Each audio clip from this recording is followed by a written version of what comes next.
viens de ta présence.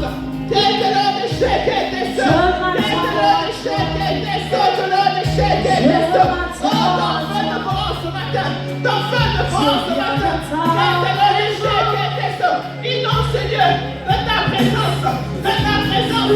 Quelques-uns de chèques et des sœurs. Quelques-uns de chèques et des sœurs. Quelques-uns de chèques et des sœurs. Quelques-uns de chèques et des sœurs.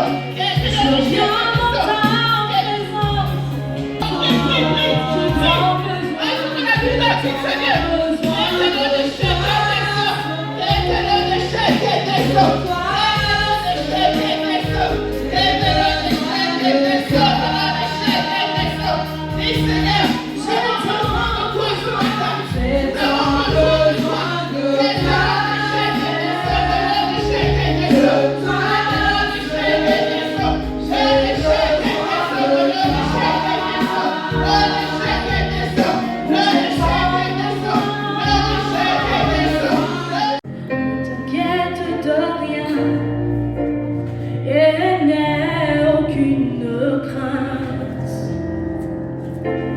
La joie vient le matin, les problèmes ne durent qu'un temps, car il y a un ami nommé Jésus qui essuiera toutes tes larmes.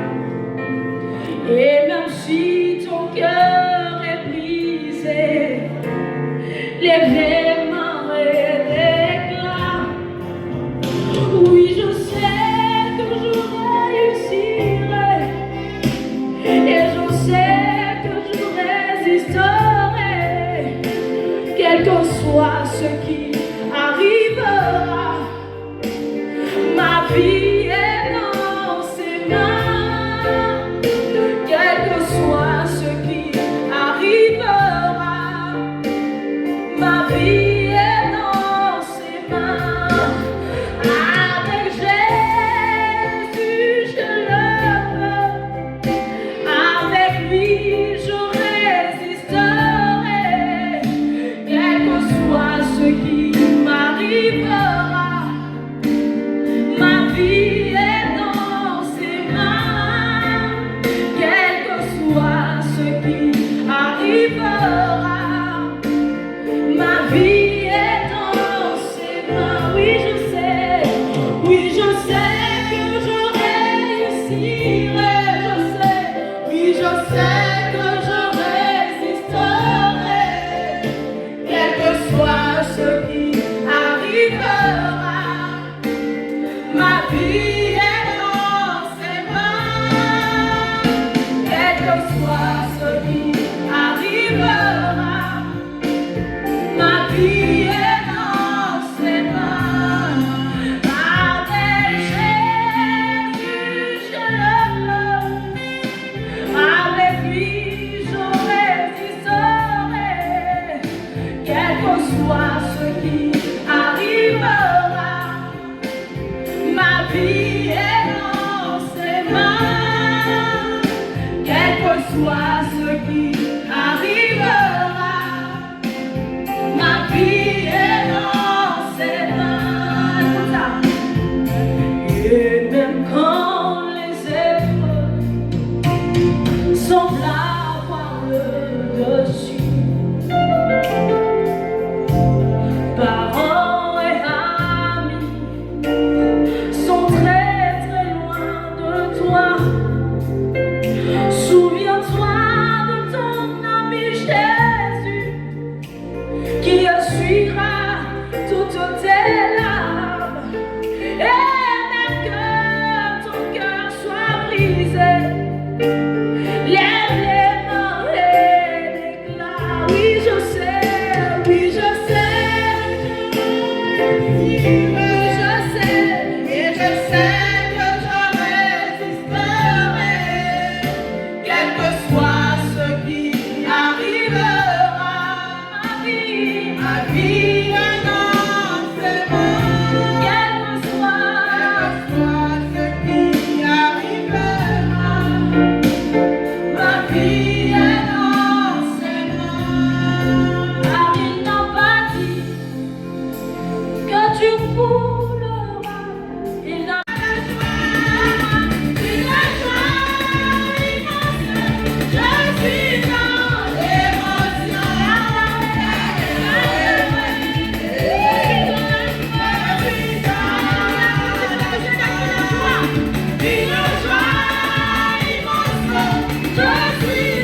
pas n'importe qui. Je ne suis pas n'importe qui. C'est le thème de notre enseignement. Amen.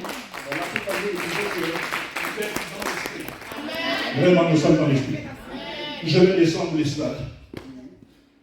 On va commencer l'enseignement. Amen. Moi, je ne prêche pas. Moi, je suis un enseignant dans l'âme. Et c'est l'enseignement que vous aurez aujourd'hui. Amen. À titre de rappel, je vais vous présenter certains aspects que j'avais déjà enseignés ici, mais c'est juste pour vous mettre, voilà, vous mettre le diapason.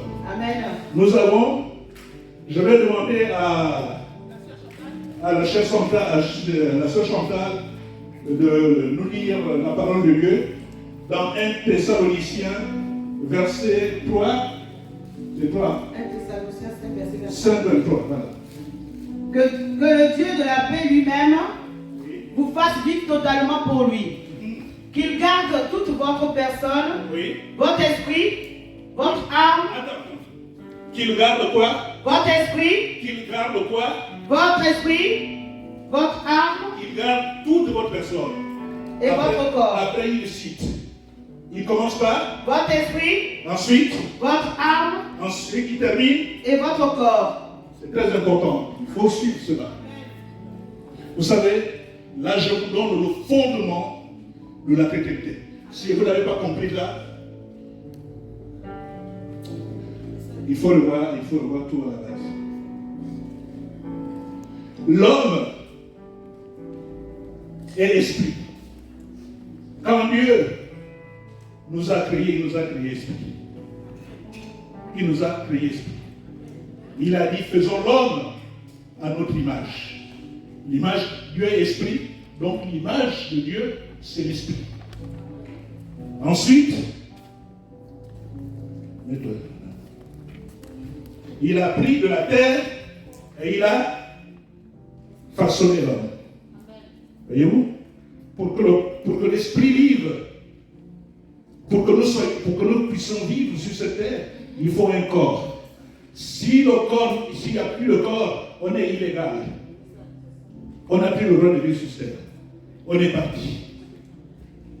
C'est le corps qui nous fait vivre sur terre, qui nous met en relation avec le monde extérieur. Voilà pourquoi vous pouvez entendre des oiseaux, voilà pourquoi vous pouvez toucher n'importe quoi. Mais s'il n'y a plus de corps, il n'y a plus de vie sur terre, vous devenez un être illégal et vous êtes obligé de partir. Vous êtes mort. Et vous allez, il y a deux destinations, soit au ciel ou en. Et maintenant, quand Dieu a Dieu a soufflé dans le corps, et le contact de deux a donné quoi? Et vous devenez une âme vivante. Voilà pourquoi vous êtes vivant. C'est le fondement de l'être. Vous êtes un esprit. Vous n'êtes pas une âme. Vous n'êtes pas votre corps. Vous êtes un esprit parce que vous êtes fait à l'image de Dieu. Vous avez une âme parce que vous avez une personnalité. Vous avez des pensées. Vous avez des émotions. Vous avez des sentiments. Et une volonté à partir de laquelle vous décidez. Et vous avez un corps dans lequel vous habitez. C'est le logement de l'être. L'être humain. Vous tous, autant que vous êtes comme ça. Amen. Amen. Alors, mais maintenant, ça c'est à l'origine. C'est comme ça que Dieu nous a créés. Et Adam et Ève vivaient à ce niveau-là. C'est l'esprit qui dirigeait son âme et le corps. Et l'âme d'Adam était en accord avec l'esprit. Et ils pouvaient, les deux, à partir du moment où les deux étaient en accord, ils pouvaient diriger le corps. Le corps suivait. Mais à la chute de l'homme, quand l'homme a péché, à désobéissance dans le jardin d'Éden, qu'est-ce qui s'est passé? L'homme a perdu le contact parce que c'est par l'esprit qu'on est en contact avec Dieu. Dieu parle par l'esprit. Et il a perdu le contact avec Dieu. je peux avoir un stylo. Et l'homme a désobéi, il a perdu le contact avec Dieu. Et là, il n'y a rien à faire. L'homme, voilà pourquoi la Bible dit, si tu manges le fruit de... Vous mangez le fruit de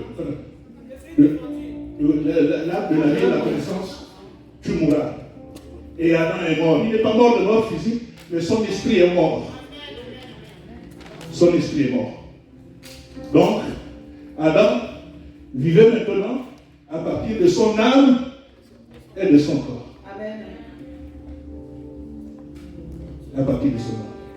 Sauf que nous tous qui sommes descendants d'Adam, d'Adam et Ève, quand on n'est pas né de nouveau, descendants d'Ève, quand on est, notre esprit est mort, on est âme et corps. Quand nous naissons de nos parents, nous héritons des caractéristiques. Voilà pourquoi on dit qu'on est né de chair et de sang. Voilà, on hérite les deux. On a un esprit, mais l'esprit est mort, il ne fonctionne plus. Il n'a aucun contact avec Dieu. Et là, je vais vous faire une révélation. Tu peux être quelqu'un, tu nais, tu fais de bonnes œuvres, tu n'insultes personne, tu ne commets pas d'adultère, tu ne mens pas. Mais tant que ton esprit est mort, ça ne représente rien devant les yeux de Dieu. C'est une abomination.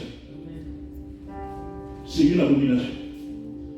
Mais maintenant, comme je vous disais, vous êtes différents. Vous êtes unis et différents. Alléluia.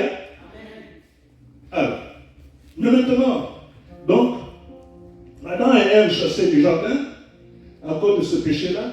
Ils vont faire des enfants, non plus à l'image de Dieu. Les enfants d'Adam sont à l'image d'Adam et Ève. Donc, ils reçoivent quoi? L'ADN, les caractéristiques, la nature d'Adam et Ève. Alors que, donc, un esprit mort, une âme et un corps, voilà, donc ils vivent à partir de là. Plus le contact avec Dieu. Le contact avec Dieu. Et tout le processus de la nouvelle naissance, il y a eu l'ancienne naissance. L'ancienne naissance, c'est quand votre père et votre mère vont ensemble et vous mettre au monde. Ça, c'est l'ancienne naissance. Vous recevez toute l'ADN de vos parents. Si vos parents ont été dans le fétichisme, ils ont des malédictions, tout ce qu'on peut voir, un certain nombre de maladies. Vous voyez par exemple la drépanocytose, c'est des maladies que nous héritons quelquefois de nos parents. Mais ça, c'est à partir de là. Parce que l'homme s'est séparé de... Voilà. Donc c'est la naissance naturelle. Mais Dieu, dans sa miséricorde, a eu pitié de l'homme. Il ne pouvait pas laisser l'homme comme ça parce qu'il a créé l'homme pour que l'homme puisse dominer. La mission de l'homme, c'est de dominer. Voilà, sur la terre, tout ce qui était au niveau de la terre. Mais lui, il avait perdu cette domination au profit de Satan. Quand Satan séduit Ève dans le jardin d'Éden, et qu'est-ce qui s'est passé? Il y a eu cet acte-là. Donc, tout le pouvoir que Dieu avait donné à Adam et Ève, ils l'ont perdu au bénéfice de Satan. Voilà pourquoi Satan peut avoir de l'emprise sur vous. Mais tout le programme de la nouvelle naissance repose sur quoi? Voilà pourquoi je disais que vous n'êtes pas n'importe qui. Si vous êtes assis dans cette salle et que vous êtes chrétien, vous savez, nous sommes dimanche, il y a des gens qui ne sont pas là. Ils sont dans les boîtes de nuit. Ils sont peut-être dans d'autres types d'organisation. Mais vous êtes levés ce matin. Vous êtes venus dans cette maison qu'on appelle la maison de Dieu. Conduit par le Saint-Esprit. Si vous êtes né de nouveau, alors c'est parce que vous avez bénéficié d'un plan de Dieu auquel vous avez cru. Et ce plan-là, c'est quoi? C'est-à-dire que je vais m'intercéder. Dieu, je reste. Quand Dieu va mettre en place un plan, le plan qu'on appelle le plan de la rédemption, de la nouvelle naissance. On a vu la naissance naturelle, il a maintenant la nouvelle naissance. L'ancienne naissance, c'est la naissance où vous êtes né de votre père et de votre mère. C'est tout à fait normal. On passe tous par là. Tant que l'humanité sera, on passera d'abord par l'ancienne naissance. Mais la nouvelle naissance est un problème de choix.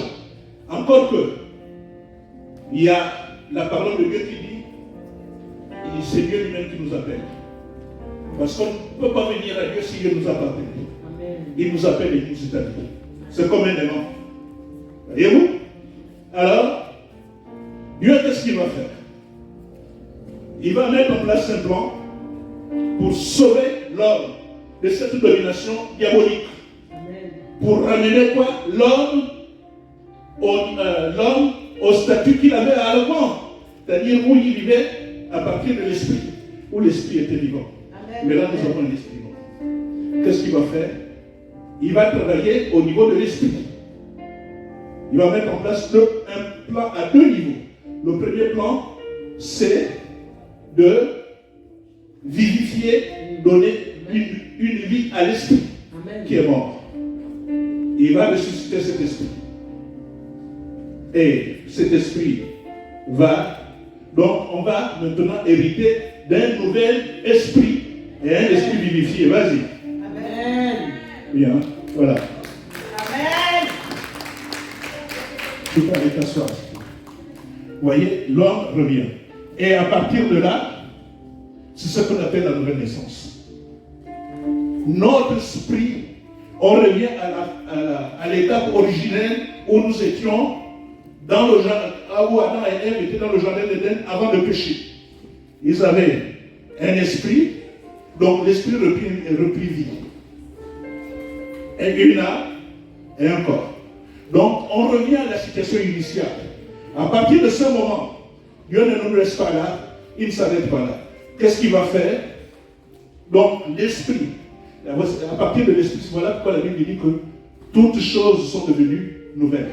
Amen. Donc là, le péché n'a plus de prise ici. Amen. Pourquoi? Parce que le Saint-Esprit vient. Alors, Armandina. Dans la nouvelle naissance, qu'est-ce que Dieu va faire? Viens, ouvre ton papier.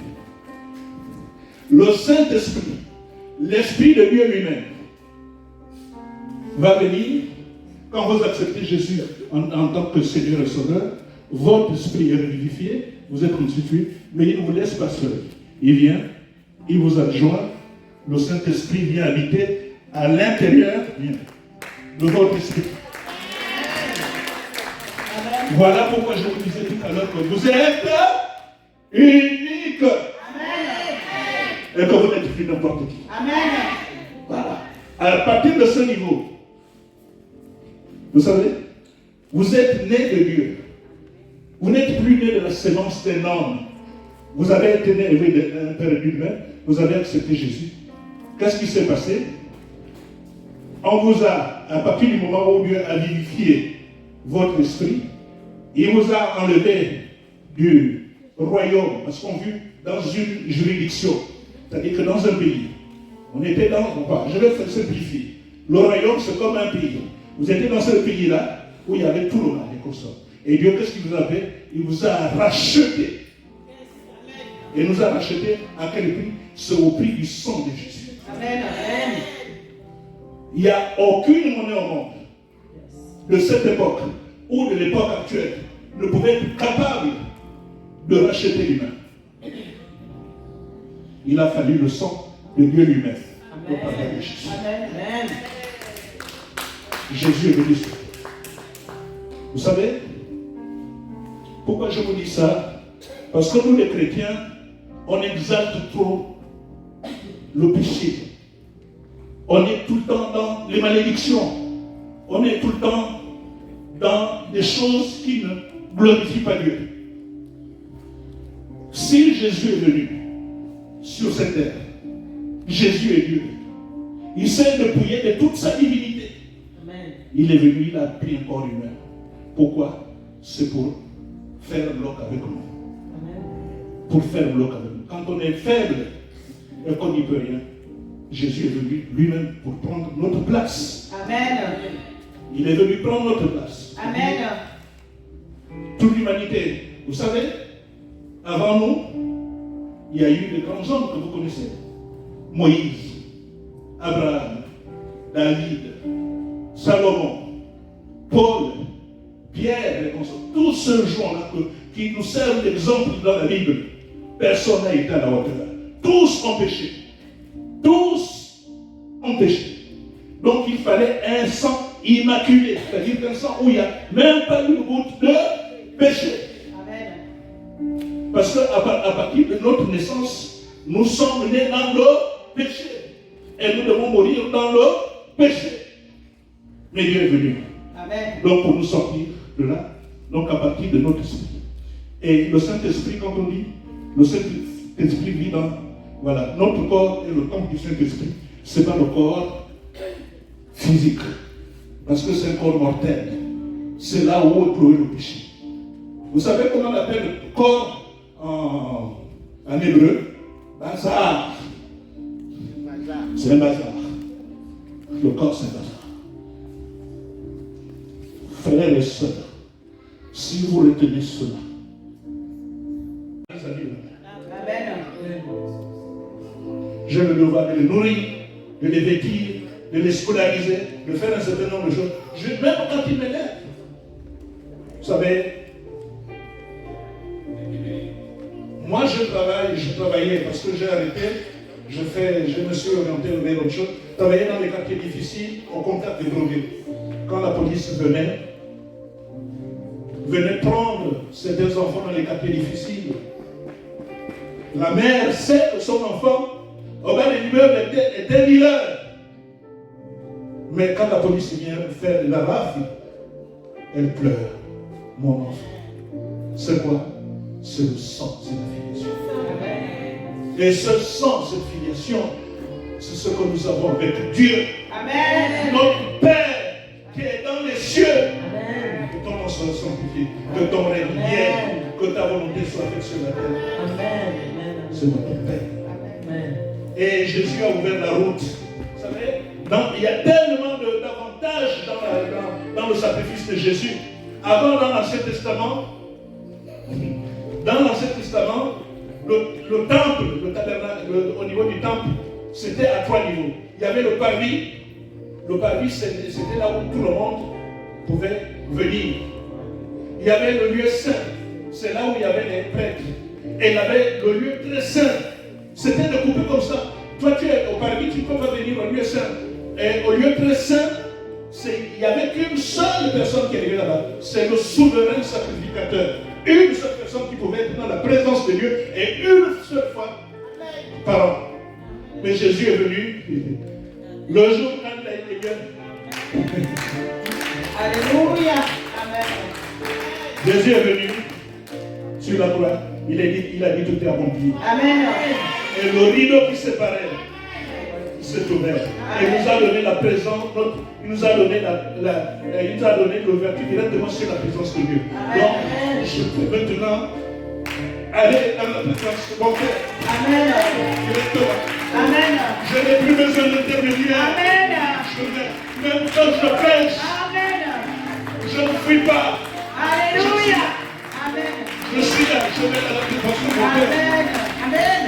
Parce que le péché ne me fait plus peur. Je vais Alléluia. Amen. que le Seigneur vous bénisse. Amen.